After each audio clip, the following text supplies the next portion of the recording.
All right, guys, in this lesson, it's going to be 2.1, and we're going to talk about a couple of the examples on here. The first thing I want to point out to you guys is down here, I want to emphasize this right here.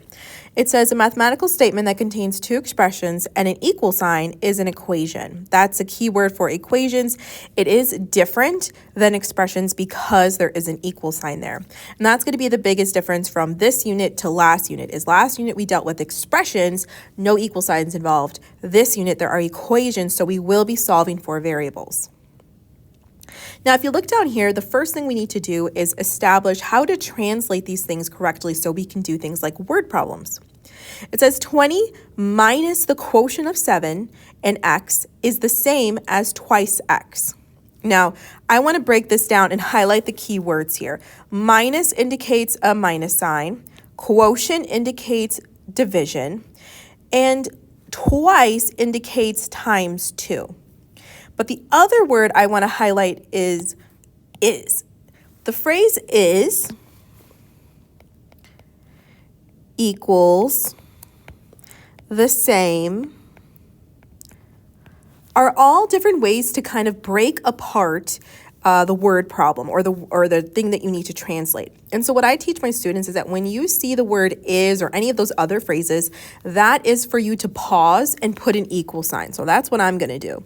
And that's going to help me understand that everything before that phrase is one half of the equation and everything afterwards belongs to the other half. So as you can see, they went ahead and solved this out for you. We have the 20 and that matches this 20 minus, and then the quotient of 7 and x, 7 is first. So therefore it is the numerator, and then followed by x is the denominator. Is the same, that indicates that equal sign. So that equal sign right there is from that phrase, and that separates it to the other side, which is 2x.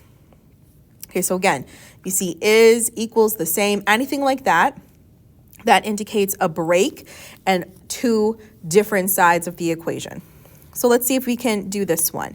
It says 4 times, so I need to see multiplication, a number, it doesn't tell me the number, so therefore that means a variable, less, that means subtraction, is, so it's got that phrase is, which means right away, equal sign, equal to 16. So let's kind of break this down. Now, first of all, I should see something where it's 4 times a variable. So automatically that crosses out B because the x is not multiplying the 4 by itself side by side. So that's wrong. And then the next thing you want to look for is that this says less. So that means subtraction. So therefore D is wrong because it has a plus. That leaves A and C. Now, remember the phrase more than and less than is the one that swaps the positions around. But this is just less. So 4 times a number is first. So therefore the answer is A. All right, let's go ahead and go to example 3 in your book. Go ahead and flip the page to example 3. The next thing that you guys need to do is know how to translate a sentence into the formulas. Now, you are expected to know a couple of different formulas. And what you're going to do is identify what you know and the key parts of it. So, for example, it says the perimeter. And if you don't remember, perimeter is the total sum. So that indicates addition of the outside of a shape. And it tells us that it is a rectangle. Is twice the sum. So twice means 2 times something. The sum means addition of the length and width. Now, what we want to do is put what we don't know. We don't know the perimeter. We don't know the width. And we don't know the length. So that means that we need to give each of these things a variable. Now, typically in math, you just, give it the letters. So P for perimeter. This symbol here is a cursive L. That's going to equal length. And W here is going to equal width. So that's the first thing we need to do. Then we need to start establishing. Now, we already started doing this up here. Twice means 2 times. And twice the sum means that you have to add first. So twice the sum means I have to do some type of addition first. Then after that, you're going to multiply. So when I put everything together, it looks like this. The perimeter is equal to the rectangle, which is 2 times length. I'm sorry, twice the sum. So 2 times length and the sum with width. So I just put it all together in that format. Let's go ahead and check this one. So let's see if we can start eliminating things as we go. It says the horsepower of a motor is the product, so I should see multiplication, of the motor speed and the torque divided by. So I'm going to see multiplication and division. I don't see the word than anywhere, so that means everything should stay in order. Go ahead and see if you can give your best guess, and then we will go ahead and do it together. Okay, so let's first identify. So we're going to call this H, the horsepower of the motor, is the product of the motor speed. We're going to call this M, and then the torque is T. So it first says product. Product indicates multiplication, right? Multiplication. So I should see something with multiplication of M and T. That takes out A and it takes out D because neither one of them have M and T multiplied. That leaves B and C. And then because, again, I don't see that phrase than, that means that nothing got switched around. So the first thing in a quotient or a fraction is always mentioned first is the numerator. So in this situation, the product of the motor speed and the torque, that is first in the sentence. So therefore, B is the correct answer. M and T are both at the top. And divided by, that means it goes on the bottom, 52, 52. All right, let's go ahead and go over to example 4. Now we're going to go the opposite way. Write a sentence for this equation, okay? And just like before, you don't have to make it overly complicated. You could use whatever phrase you want. You guys can get different answers, and that is okay. So for example, you could say 2 times, you could also say twice, because we learned that twice is the same as 2 times. You could say 2 multiplied, the product of 2 and Z, anything like that is fine. But I'm going to just say, nice and simple, 2 times Z minus 1 is 5. And again, you could say is equal to, you could say the same as, anything like that is perfectly fine. All right, let's go ahead and try these ones here. So it says, write the sentence. So let's just say this out loud. 6Z, and again, this indicates multiplication. So right away, what's wrong?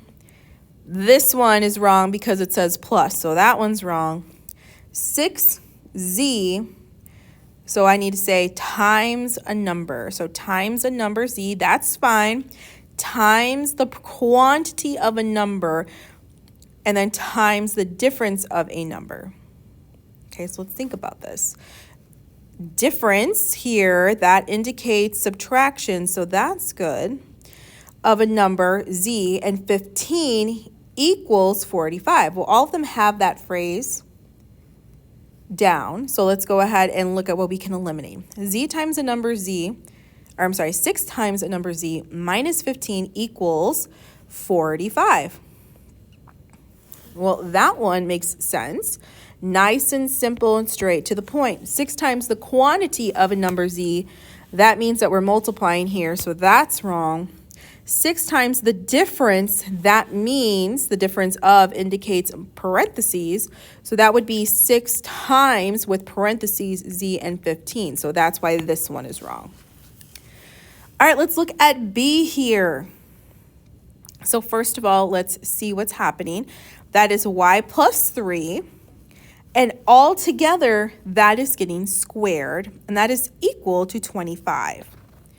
So this says y plus 3 squared is 25. Y squared, well, y is not the only thing that's squared here, so that one's wrong. Y plus 3 is wrong. That's wrong because it's missing the square, so now we're left with A and C. And so this one here says the quantity y plus 3 squared is 25 versus y plus 3 squared. This one is wrong because the squared only belongs to the 3, but the whole entire thing is getting squared. Therefore, the answer is C. All right, let's go ahead and go down to example 5. Same idea. Remember parentheses, we could say something like the sum of, 3 times the sum of, the quantity of, y plus 3. So remember, we're just kind of looking at these examples and identifying what are some phrases that we can say. So for this right here, you could say 3 times, 3 multiplied by, the product of 3 and, you could say that. These parentheses mean it's the something of. Because of the plus, it's addition, the sum of. All right, let's go ahead and go to the example page, and we're going to do one or two problems here. It says 2 added to 3 times the number m is the same as 18. So again, here's that phrase, is. Is indicates right here equal sign. So I should see something equals 18, right? So equals 18. 2 added to 3 times a number. So added to is another one of those phrases, kind of like than, where it's telling us to swap places because I'm starting with something and I'm adding on top of that. To 3 times a number n, 3m, and the 3 and the m side by side indicate multiplication. Let's go ahead and do number 3. It says the quotient of 24, so this indicates division, and then the something of indicates parentheses. So the quotient of 24 and x, so division, equals 14 minus 2 times x. And again, I'm just building this as I read. All right, let's go ahead and scroll down here. I'm going to do 1 or 2 examples for number 9. It says twice a, so this means 2 times, so 2a, increased by, that is addition, the cube of a, so a cubed, equals b. And again, I just read it straight through, and as I read it, I wrote down the operations. The only phrases you need to watch out for are like in number 10, where it says less than, or maybe the quantity of, and things like that. But we're going to go ahead and practice this more in class.